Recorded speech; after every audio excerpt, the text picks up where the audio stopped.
Another day, another basketball stories na naman ang pagkukwentuhan natin.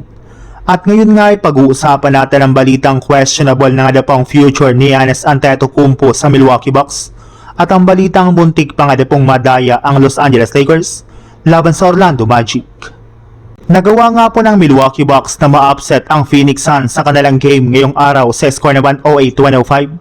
Sa pag-step up nga po dito ni Ryan Rollins na nagtala ng 26 points kasama na dyan ang kanyang crucial basket sa huling mga segundo ng fourth quarter. Pero sa kabila nga po ng kanilang panalo ay nananatili pa rin nga po sila sa ibaba ng standings bilang ika-11 seed sa Eastern Conference na merong record na 29 wins at 41 losses.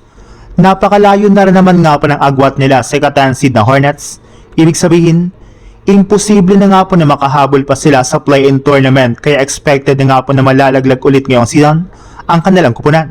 Kasabay rin nga po niyan ay may labas na nga pong balita na mismong general manager na nga po ng Bucks ang nagsabi na kung sakasakali man nga po na hindi pumirma sa kanila ng bagong contract extension si Giannis sa darating na offseason, ay inaasahan nga po niya na i-trade na nga po nila ito sa mga susunod na buwan. Kaya isang malaking question mark pa rin nga po talaga ang future ni Giannis Antetokounmpo sa Bucks kahit man ginusto nga po niyang manatili sa kanilang team nang nagdaang trade deadline. Sa ibang balita naman, bago pa man nga po maipasok ni Luke Kennard ang kanyang game-winning 3-pointer sa huling mga segundo ng fourth quarter na siya nag-seal ng panalo ng Lakers laban sa Orlando Magic, ay may isa na naman nga pong controversial na nangyari sa kanilang team at ito nga po yung non-call sa ginawang block ni Paolo Banchero kay LeBron James. Sinubukan rin naman nga po sana ng Lakers na ipuwersa ang overtime nang subukan nga po nilang gumawa ng play kay LeBron James sa ilalim ng basket na nasupalpal rin naman ni Paolo Banchero.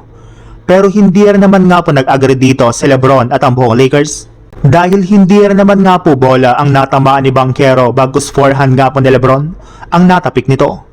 Maging ang mga referee nga po ay umamin na rin naman sa naging post-game interview na na-foul nga na po talaga ni Banchero si LeBron sa nasabing play na iyon at dapat nga po ibinigyan nila ito ng 2 free throws.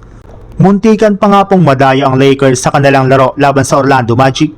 Buti na lang at mas maganda rin naman nga po ang sumunod na mga nangyari dito matapos maipanalo agad ng Lakers ang kanilang laro nang walang overtime nang maipasok ni Luke Kennard ang kanyang clutch 3-pointer.